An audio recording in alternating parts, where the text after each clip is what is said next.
Black Hills, Dakota Territory, August 1883. Elara Vance arrived not with a caravan of hopeful settlers, but on the back of a dusty mail wagon, clutching a single leather valise and a deed to a piece of land that the driver assured her was not worth the paper it was printed on. The town of Promise was a raw gash of timber and ambition, carved into the rolling plains, a place where fortunes were sought in the glitter of rock and the richness of soil. Elara, an orphan at 22, sought neither. She sought only a place to stop moving. Her inheritance was a final, cruel joke from a life that had been full of them. Her parents, Welsh immigrants who had chased the promise of America from one mining town to the next, had succumbed to a fever in a camp 200 miles east, leaving her with their meager savings, a worn family Bible, and a plot of land purchased sight unseen. The deed described it simply: 40 acres bisected by the dry bed of Whistler's Creek. Silas Blackwood, the town's de facto patriarch and master builder, looked at the deed, then at Elara's determined but weary face, and shook his head with the slow certainty of a man who understood the physics of this place. He was a large man, built like the log cabins he raised, solid and squared off. His hands were maps of splinters, calluses, and hard-won expertise. "Ma'am," he began, his voice a low rumble of gravel and pity, "this ain't land. This is a drainage problem. The creek ain't run in 10 years, but the earth remembers. It's all gravel and bedrock down there. Nothing to grow, nothing to build with. The timber rights for this section were sold off years ago. You've got scrub oak and rock." He handed the paper back to her, as if it were a notice of eviction. The men gathered around the porch of the general store murmured in agreement. They were not unkind men, but they were practical. They saw a young woman, alone, with dwindling funds and a worthless plot of land, standing on the precipice of a Dakota winter. And a Dakota winter was not a season, it was a predator. It stalked the plains from October to April, and it fed on the unprepared. "You've got maybe 2 months of good weather left," Silas continued, his tone shifting from assessment to prescription. "Best thing you can do is sell that deed for whatever you can get, a few dollars maybe, and buy a ticket back east before the first snow. There's no shame in it. This land has broken better people than you." Elara listened, her expression unreadable. She had heard variations of this speech her whole life. "You can't. It's not possible. Turn back." But turning back had never been an option. There was nothing to turn back to. She looked at the faces around her, weather-beaten, confident, and all certain of her failure. "Thank you for your counsel, Mr. Blackwood," she said, her voice clear and steady, betraying none of the fear that coiled in her stomach. "But my parents bought this land. I intend to stay on it." A dry chuckle passed through the small crowd. It was the sound of settled wisdom observing youthful folly. Silas Blackwood simply sighed, a puff of air that seemed to say, "I tried." He had seen this before. The stubborn ones. They were often the first to be found in the spring thaw. The next day, Elara walked the 4 miles out to her inheritance. It was exactly as Silas had described. The 40 acres were a gentle slope of poor soil and sparse grass, dominated by a wide, meandering scar of pale stones and cracked earth, the dry creek bed. It looked like a wound that had refused to heal. There was no timber to speak of, only twisted, low-lying brush that would burn hot and fast, useless for construction, and barely adequate for a cooking fire. She sat on a large, sun-warmed boulder at the edge of the creek bed, and for the first time, allowed the weight of her situation to press down on her. The money in her valise would buy food for a few months, but it would not buy a house. It would not buy a winter's worth of firewood. It would not buy her survival. She was not a liability. She would not be a ghost for them to find in the spring. That evening, in the fading light of her rented room at the boarding house, she did not pray. Instead, she opened the other part of her inheritance, her father's journal. It was a thick, leather-bound book, its pages filled with his cramped, methodical script. Rhys Vance had not been a farmer or a rancher. He had been a quarryman in the slate mines of North Wales, and then a hard rock miner in the iron ranges of America. He wrote not of crops and seasons, but of pressure, of strata, of cleavage planes in stone, and of the deep, abiding truths of the earth. She had read it 100 times, but now she searched its pages with a desperate new purpose. She wasn't looking for comfort. She was looking for a tool. She turned past the sketches of rock formations, the notes on blasting charges, the geological observations.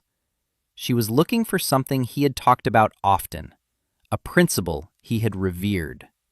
She found it in a section near the end, written in a time when his health was already failing. "Men on the surface," he wrote, "are always fighting the sky. They fight the sun, the wind, the rain, the snow. They build walls to keep the weather out. But the weather always wins. It bleeds through the cracks. It steals the heat from their fires. It pounds on their roofs. They live in a constant state of siege. But deep in the earth, there is no weather. Down in the Lechwedd mines, 100 fathoms deep, the seasons vanished.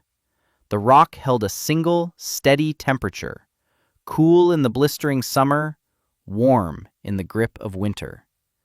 Men on the surface think the earth is cold and dead. They are fools. The earth is a battery. It stores the heat of 1,000 summer suns in its belly. To live well is not to build a fortress against the sky, but to make a covenant with the earth." Below the entry was a series of sketches. They were not of cabins or houses. They were cross-sections of hillsides, diagrams of pits dug into the ground, with notes on airflow and orientation. One phrase was underlined twice. Gneud ir múg dalu rent. Make the smoke pay rent.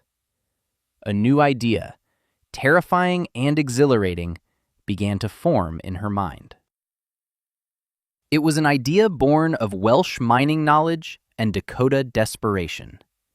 She looked at the sketch of a long, shallow pit oriented to the south with a low, angled roof. She looked at the notes about thermal mass and subterranean flues. She looked at the name he had given his hypothetical design, the hafod, the Welsh word for a summer dwelling. But this one was designed for the deepest winter. She would not build a house on her worthless land. She would build it within the worthless land. She would use the useless creek bed as her foundation. She would dig her home. The next morning, she bought a sturdy shovel, a pickaxe, and a wheelbarrow.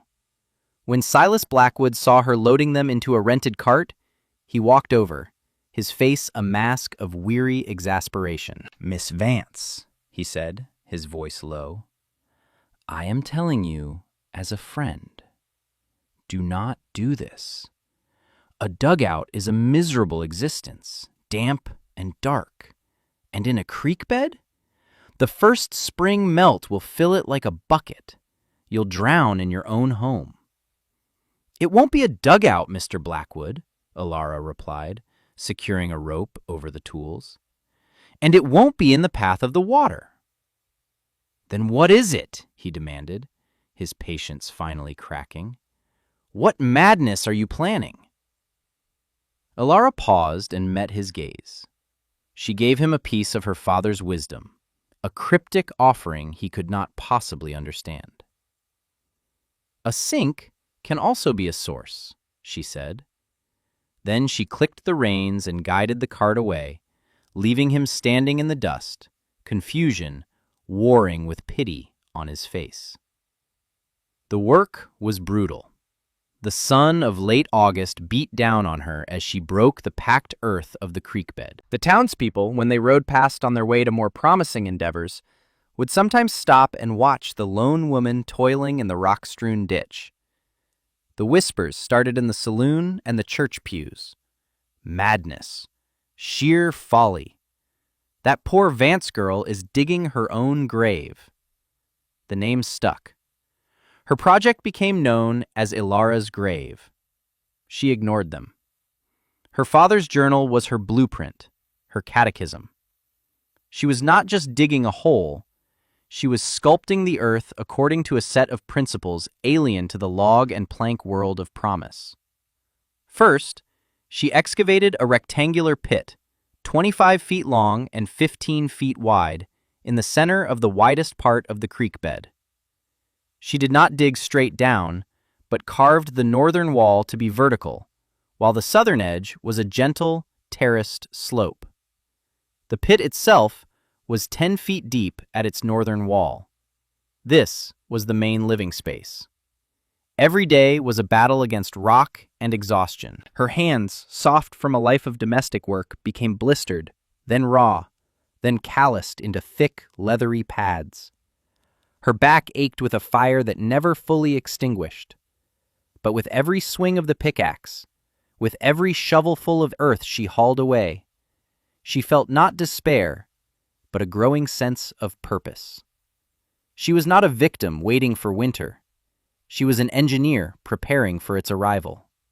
The men of the town saw a woman in a hole. They saw wasted effort that should have been spent begging for a place as a governess or a maid. They saw a tragedy in slow motion. What they did not see, what they could not comprehend, was the science taking shape in that dusty creek bed. The narrative of Ilara's house must pause here, for to understand her triumph, one must first understand the profound and yet simple physics she was putting into practice. The conventional wisdom of promise, embodied by Silas Blackwood, was based entirely on insulation. A log cabin was an attempt to trap a bubble of warm air inside a wooden box, protecting it from the vast, cold emptiness of the outside. The walls, chinked with mud and moss, were a barrier. The roof, packed with sod, was a hat. The fireplace, roaring in the center, was the engine of survival. But it was a deeply flawed system. A system at war with the fundamental laws of thermodynamics. A log wall, even one 12 inches thick, has an R value, a measure of thermal resistance, of about 8. A modern, poorly insulated house has a value of 13. Silas's cabins were sieves. Heat, always seeking cold, bled constantly through the walls, the roof, the floor, and most of all, up the chimney. A fireplace is a beautiful and romantic thing, but it is a profoundly inefficient heater. As much as 90% of the heat it generates goes straight up the flue, along with the warm air from the room it is supposed to be heating. This is why a person can feel their front roasting while their back freezes in a cabin during a blizzard. The inhabitants of Promise were spending the brief warmth of summer cutting and stacking enormous piles of wood, only to burn through them at a terrifying rate during the winter, in a constant, losing battle to pour heat into a leaky container. Ilara Vance had rejected this war. She was not building a leaky bucket. She was building a battery. Her first principle was harnessing the planet's greatest thermal mass, the Earth itself. The ground beneath our feet is a massive, slow-breathing reservoir of energy. In the summer, it absorbs solar radiation, and that warmth slowly percolates downwards. By winter, the surface is frozen, but go down 10 feet, and the Earth holds a stable, constant temperature, somewhere between 50 and 55 degrees Fahrenheit. It is never frozen. Ilara's home, by being sunk 10 feet into the ground, was not battling a sub-zero enemy on all sides. 3 of her walls and her floor were pressed against a thermal mass that was perpetually 55 degrees.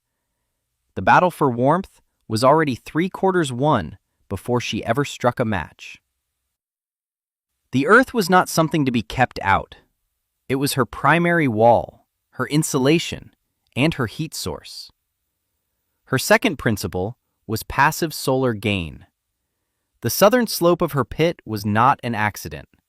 She had spent a week observing the arc of the late summer sun. She knew that in winter, the sun would travel low across the southern sky. She used her meager savings to purchase dozens of panes of glass from a failed greenhouse in a town 50 miles away. She built a long, angled roof over the southern half of her pit, turning the entire structure into a subterranean solarium. When the winter sun shone, its rays would pour through the glass, striking the thick, dark earth of the northern wall and the stone-flagged floor. This was not just for light. The sunlight was energy, and it was absorbed by the earthen walls, which would then slowly radiate that heat back into the living space throughout the day and, more importantly, long into the night. She was charging her battery with free, silent fuel delivered from 93 million miles away. But her third principle, the one her father had called making the smoke pay rent, was the masterstroke. It was the innovation that elevated her home from a clever dugout to a machine for living. In a corner of the main room, she built a small, efficient cast iron stove, little bigger than a milk crate. But its flue did not go straight up through the roof. To do so would be to repeat the sins of the fireplace, throwing away the most valuable product of her precious firewood, its heat. Instead, the stovepipe led horizontally into a complex structure she had built before filling in the earth around the house. It was a long serpentine tunnel, a subterranean radiator she called the heat rake. For 40 feet, the flue snaked back and forth, encased in a much larger channel packed with rocks and dense clay, running parallel to the northern wall just a few feet behind it. Hot smoke and gases leaving the stove at over 500 degrees were forced to take this long, winding journey. As they traveled, their intense heat was not wasted to the sky, but conducted through the metal pipe and into the enormous thermal mass of rock and earth. The smoke, having been stripped of its thermal energy, finally exited a small, unassuming chimney at the far end of the house, emerging as a cool, lazy wisp. It had paid its rent. The entire 40-foot length of packed earth and stone behind her main living wall became a massive, slow-release radiator, constantly and gently warming the entire space. She was not burning wood to heat the air in her home. She was burning wood to heat the very earth that constituted her home. The difference was profound. It was the difference between shouting in a hurricane and whispering in a library. By late October, as the first biting winds scoured the plains, her house was complete. From the outside, it was nearly invisible, a low mound of earth, a slanted wall of glass glinting in the sun, and a small, sturdy door set into a stone-lined entranceway. The roof was a thick layer of sod, already covered in curing native grasses. It did not stand against the landscape. It was part of it. The people of Promise saw a hole in the ground with a window. They saw a tomb.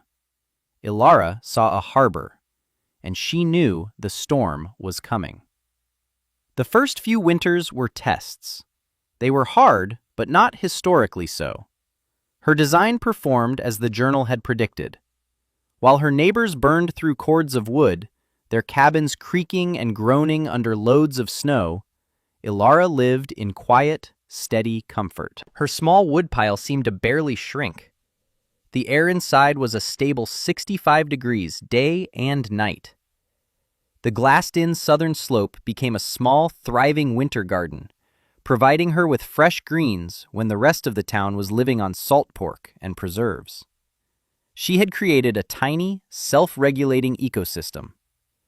Her success went unnoticed.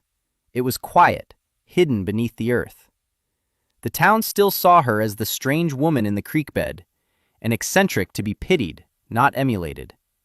They assumed she was surviving through some grim fortitude, not through superior engineering. Silas Blackwood would sometimes see her in town, looking healthy and calm, and he would nod, privately marveling at her toughness, never once suspecting it was her intellect, not her constitution, that was seeing her through. He was not wrong. He was just looking at the wrong set of laws. He obeyed the laws of carpentry. Alara was obeying the laws of physics.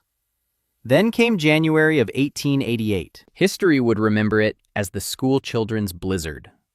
It arrived without warning on a day that had begun with an unnerving, unseasonable thaw. The sky did not darken slowly. It dropped like a wall of slate. The temperature plummeted not by degrees, but by dozens of degrees in a matter of minutes. The wind came screaming out of the north, a solid, unstoppable force that carried a payload of snow so fine and dense it was like airborne sand. It was not a storm, it was a terrestrial hurricane of ice and wind. In the town of Promise, panic set in. Livestock caught in the open were flash frozen where they stood. Men caught between the saloon and their homes became lost in the whiteout, their shouts swallowed by the roar of the wind. Inside the log cabins, the battle for survival began in earnest. In Silas Blackwood's home, the one he had built for his own family, the one he considered his masterpiece, the temperature inside dropped to 40, then 30, then 20 degrees, even with the fireplace consuming logs as fast as he could feed it. The wind, a physical presence, forced its way through every tiny crack in the walls. It was a high, demonic shriek that never ceased. Frost formed on the nail heads inside the walls, then spread in crystalline ferns across the planks. His wife and 3 children were huddled together under a mountain of blankets and buffalo robes, their breath pluming in the air. The water in the barrel by the hearth was a solid block of ice. Silas, a man who had prided himself on conquering this land, felt a cold dread that had nothing to do with the temperature. It was the icy grip of failure. His knowledge was useless. His fortress was a paper box in a tidal wave. He was running out of wood. 4 miles away, in the creek bed, Alara Vance sat in a simple wooden chair, reading a book by the light of a kerosene lamp. The blizzard was not a shriek. It was a deep, muffled hum, the sound of a distant ocean. The thick mantle of earth and snow that was her roof and walls absorbed the storm's fury, rendering it impotent. There were no drafts. The air was still and smelled of damp earth, growing things, and the faint, pleasant scent of baking bread from the small oven atop her stove. The temperature inside her home was 66 degrees. It had not wavered more than a degree in the last 12 hours. She had added only 3 small logs to the stove in that time. The great earthen wall behind her, the terminus of the heat rake, was a silent, invisible engine of warmth, radiating a gentle, steady heat into the room. Her hands were not cold. Her breath was not visible. On the terraced shelves of her indoor garden, the green leaves of her lettuce and herbs were beaded with moisture, oblivious to the Arctic hell raging a few feet above them. She was not surviving. She was living. For 2 days the storm howled. In Promise, the situation grew dire. Several cabins had exhausted their woodpiles entirely. Families were burning furniture to stay alive. The livestock in the town's main barn were beginning to die, their bodies freezing in the stalls. The community, so confident, so self-reliant, was being broken apart by the cold, each family isolated in its own failing sanctuary. On the morning of the 3rd day, the wind slackened slightly. It was still lethally cold, the air thick with blowing snow, but the hurricane force had diminished to a gale. Silas Blackwood made a desperate decision. His own wood was almost gone. His children were listless, their faces pale with cold. He had to get more fuel. He bundled himself in every layer he owned, wrapped his face in wool, and plunged into the white maelstrom, heading for the stand of timber a mile away. He didn't make it a quarter of the way. The wind and the deep drifts were too much. He was driven back, exhausted, his lungs burning from the frigid air. He stumbled, disoriented, and realized he was no longer on the path. Panic seized him. He was lost, 100 yards from his own home. And then, through the swirling snow, he saw a faint, low shape. A mound. A glint of light. It was Alara's grave. He had no choice. To try and find his own house now was to die. Driven by the most basic survival instinct, he staggered towards the strange structure he had mocked for years. He half crawled, half fell down the short, excavated entryway, his body shielded from the worst of the wind. He reached the door, a thick, sturdy plank construction, and hammered on it with a frost-bitten fist. He was not a proud man coming to check on a neighbor. He was a refugee seeking asylum. The door swung open, and the first thing that struck him was not a person, not a sight, but a sensation. It was a wave of gentle, humid warmth, carrying the scent of life. It was so profoundly different from the biting, sterile cold of his own home that it felt like stepping into another world, another season. Ilara stood there, her expression calm, concerned. She helped him inside and shut the door, sealing the storm out once more. Silas stood, swaying from exhaustion, his eyes taking in the impossible scene. The quiet, the still, warm air, the green plants thriving on their shelves. He saw the small stove, with only a flicker of flame visible behind its grate. He saw the book lying open on her table. He stripped a glove from his hand and, with a motion born of pure, dumbfounded instinct, he placed his palm flat against the northern earthen wall. He had expected the frigid, clammy cold of a cellar. But the wall was not cold. It was warm, not hot, not even close, but radiating a deep, steady, living warmth, like the flank of a sleeping animal. It was the most impossible thing he had ever felt.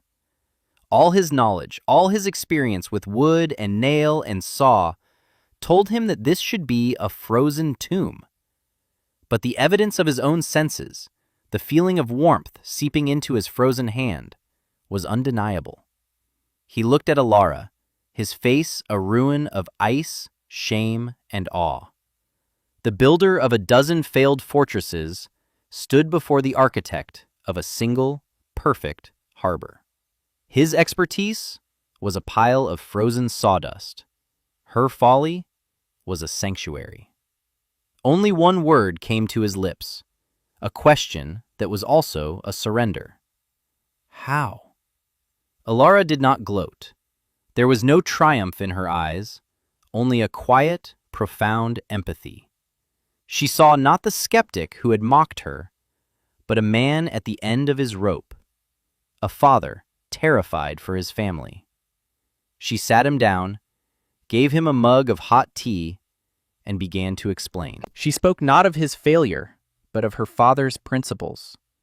She spoke of thermal mass, of the earth as a battery.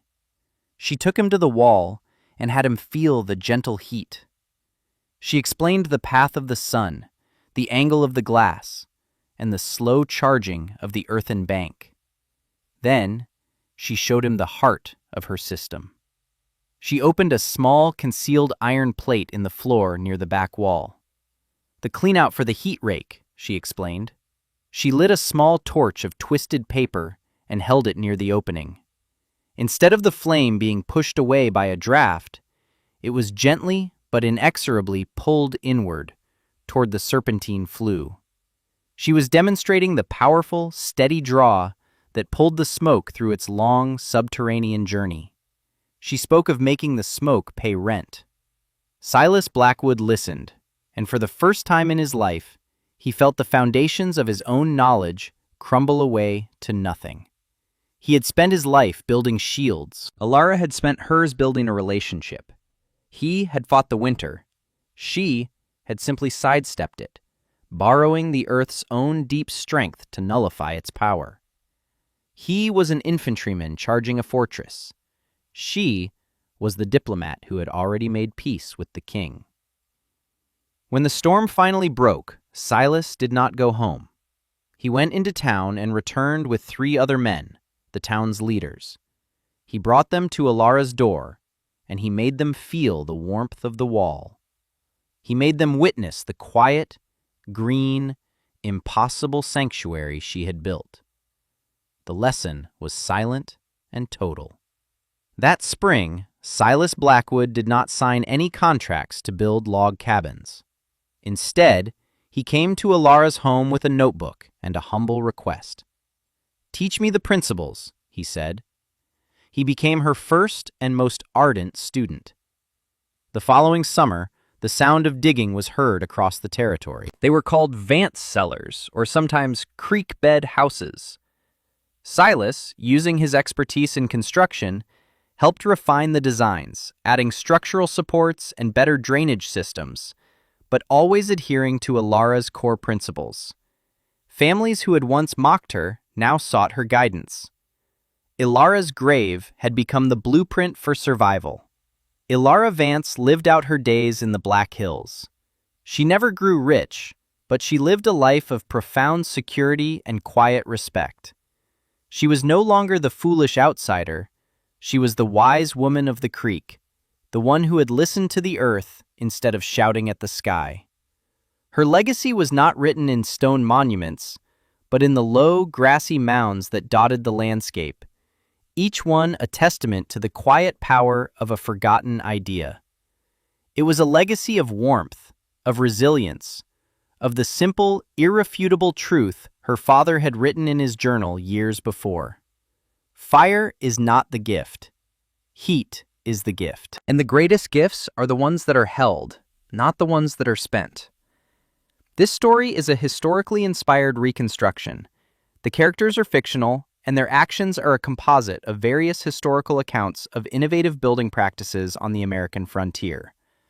The content described here does not constitute professional architectural or engineering advice and is for illustrative and entertainment purposes only.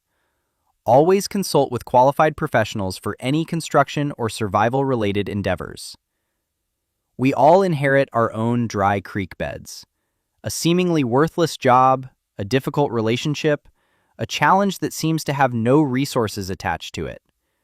We are told to sell it for what we can get, to cut our losses and move on to more promising timberland. We are told to build the same leaky cabins everyone else is building.